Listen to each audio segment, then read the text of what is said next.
I think the mindset from money just comes from the mindset on the business first. Yeah. So think about it this way. What's the difference between an accountant and a person running an accounting firm?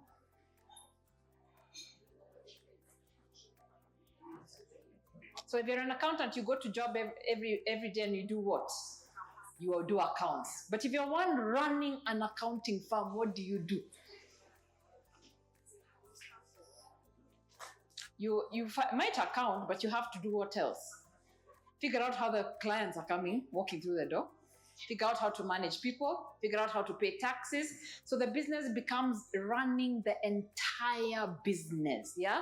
So you can't go with the mindset of an accountant. And even that, you have to become the one who the accounting firm does not even need to be there.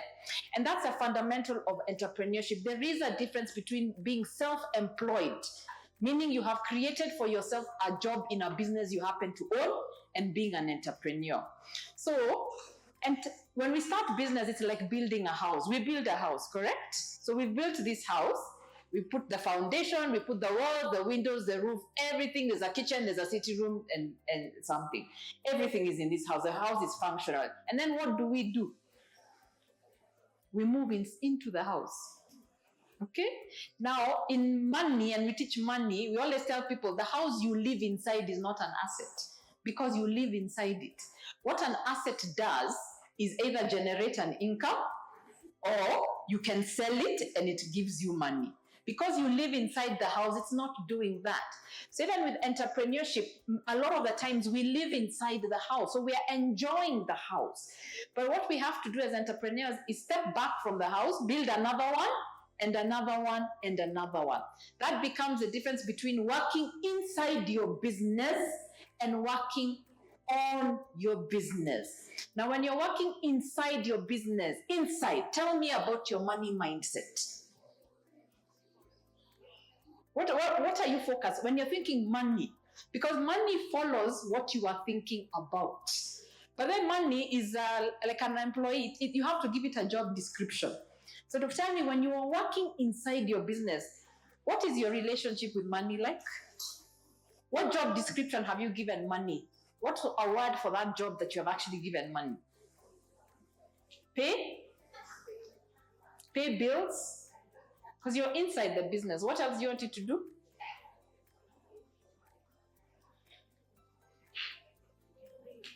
Have you noticed it's a lot around survival? Yeah, so you're surviving. And the thing is, when you focus on survival, what do you get? What is the end game of focusing on survival? Survival. Yeah, so you're wondering why all the time you are focusing on survival, because you live inside the house. Now, if you are trying to build another house, you'll be focusing on how else do I get resources for another house? What makes this house run even when I'm not there? And then the money mindset follows the same thing. And that's a difference. Now your business starts working like an asset. Because now, yes, do we have to survive? All of us are in always some sort of survival of some sort, yeah? But we've got to train our minds to think one step outside of survival.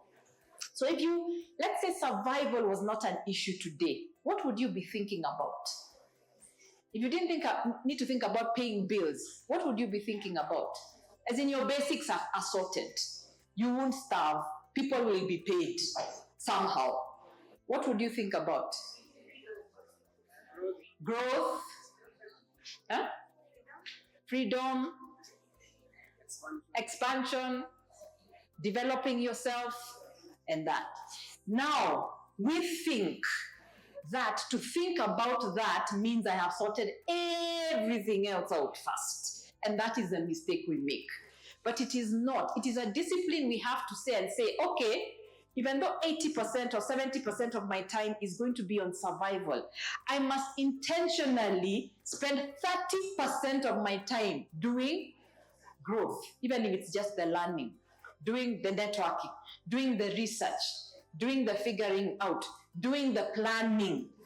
because that is what starts turning that house. You move out of the house, even though you have to dip your toe back into the house, you move out of the house, and the more you do that, the more things start working. So when you are working in your business, you are solving today's crisis. But what has happened with all the crises in your business? Do they show up over and over and over? Yes. Because what you're not doing, while you are solving the crisis, tell me what you are not doing. You're solving the crisis. What are you not doing?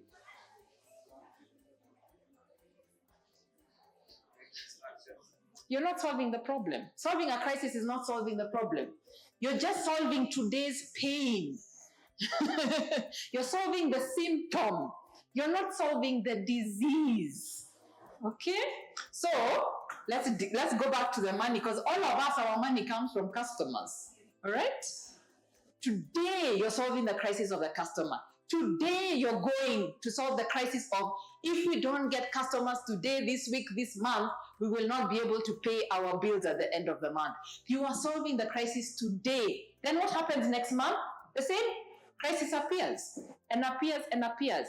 Tell me, what is the problem we need to solve? And it's still around customers. What is the problem we need to solve? Sustainability, you've said it. You've said the word, sustainability. How do I get 100 customers through my door consistently? Somebody was asking about structures before. That is structure. That is a problem we're not solving. So go out and get that. By all means, go and get your clients today. But spend 30% of your time saying, what is the model that turns this sustainable? What is the partnership that I need to get that gives me business every month?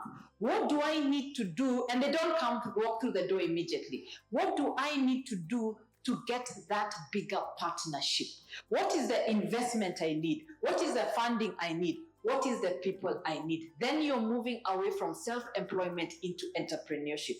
Because as entrepreneurs, our work is to put resources together so that a business works. When you're self-employed, your work is to show up at work so the business works.